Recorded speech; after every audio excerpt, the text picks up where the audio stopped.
First of all, congratulations on Miss Pink. It is quite the creative project. I really enjoyed it. You're fantastic in it. Where did this idea come from?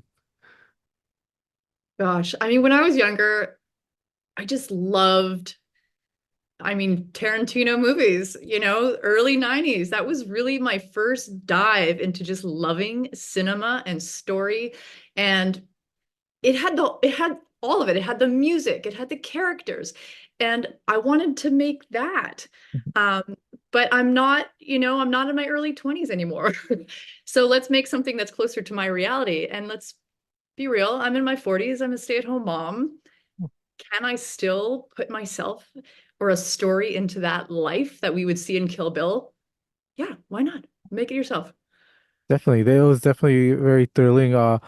The visual of it is beautiful. Where did the idea of this visual come from?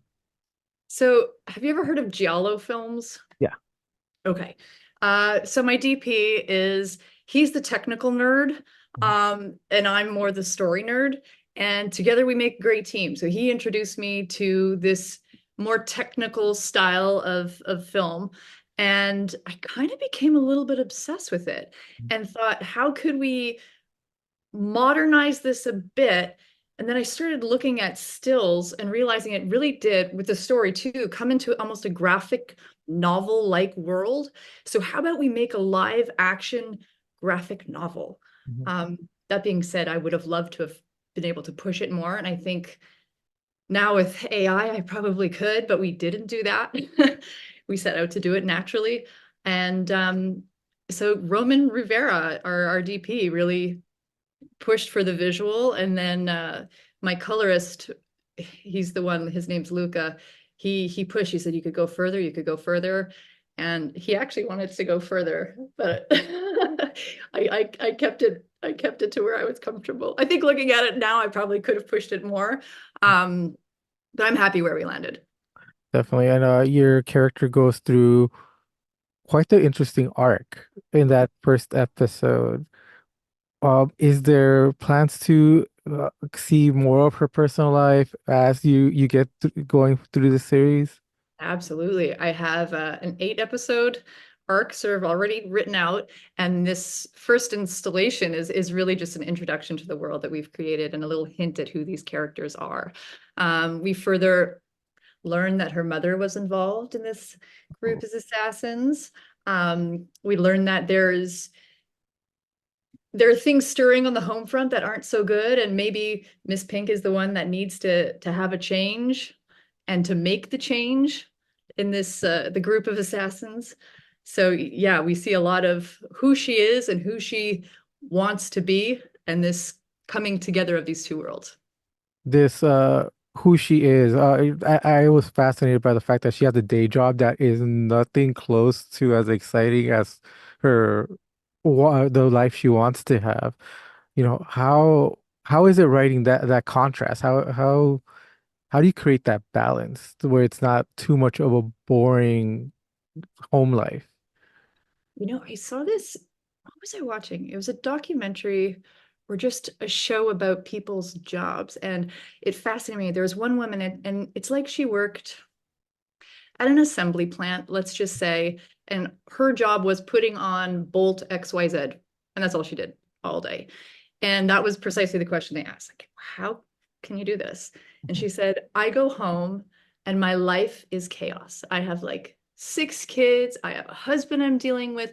I'm blah, blah, blah, blah, blah. So when I come here, this is my sanctuary. I know exactly what I'm supposed to do.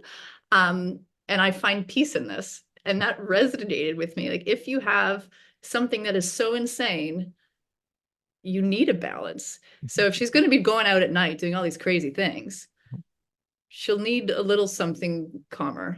Mhm. Uh, having this character be a single mom, how much of yourself did you put into this character? Well, I'm not a single mom. Oh, yeah. My husband works a lot. So very often I am kind of, alone with the kids. And it's a lot of work. A lot of people in New York have help, have nannies. I always say over the summer, it's Camp Mom. because my kids don't go to camp. They're with me. And I mean, kids are great, don't get me wrong, but they're a lot of work. Definitely. And your character, she's funny. I thought that was an element to this that I wasn't gonna get because this is a thriller and the comedy is there in such a perfect place. Why include comedy in this in the way you did? Because it comes out of nowhere, but it fits. Thank you for that. It's funny because I find it very comedic too, and I never know if I should enter it as a comedy for things. I kind of chose not to. I was I was told once as an actor that I would never do comedy. And I was told don't even try. But I like to think I'm kind of funny. And people can't just be one dimensional. And people like to laugh. So if everything is just going to be so serious, every now and then just pauses of not saying things at certain times. That's funny. And people have those moments in real life. So why not use them? Definitely. And after everything you've gone through to get this made, how do you feel having this be at Dances with Films at an iconic location in Hollywood like the TCL Chinese Theater? I'm so excited. You don't understand. Um, this is my first in-person festival run. So I did another film as a first-time filmmaker called Girl Boxer that was very awarded, but I had a virtual run and it sucked. I love people. I love talking to people. And I didn't get to do any of that. So Dances with Films is the top of the indie charts. Let's say that. And if I'm going to go and meet people who are doing like-minded things and being creative, I mean, that's where you want to go. So the fact that I'll be there and physically meet people this time and make those creative connections, it's the best. I can't wait. When you come here to Dances with Films, what are you going to be looking for? What kind of reaction are you expecting from an audience when they watch this film? Oh, I don't have any expectations, which I guess is healthy. Um, I mean, I just want people to have fun. That's what you should do when you go to a movie. I mean, even if you're watching the most depressing movie, you've put yourself in that situation. So there's a part of you that is going to have to somewhat enjoy it. Um, and people are going to get what they come in. If you're coming in to look for a comedy, you'll probably find more comedic moments. If you're coming in there looking for a thriller, you're going to attach yourself more to those, more bloody moments. So people get what they want out of it. I just hope they have fun. Definitely. Oh, well, congratulations on this. It is a fantastic watch. I know I would want to watch more of this. Hopefully, I get a chance to. So, congratulations one more time, and thank you very much for your time.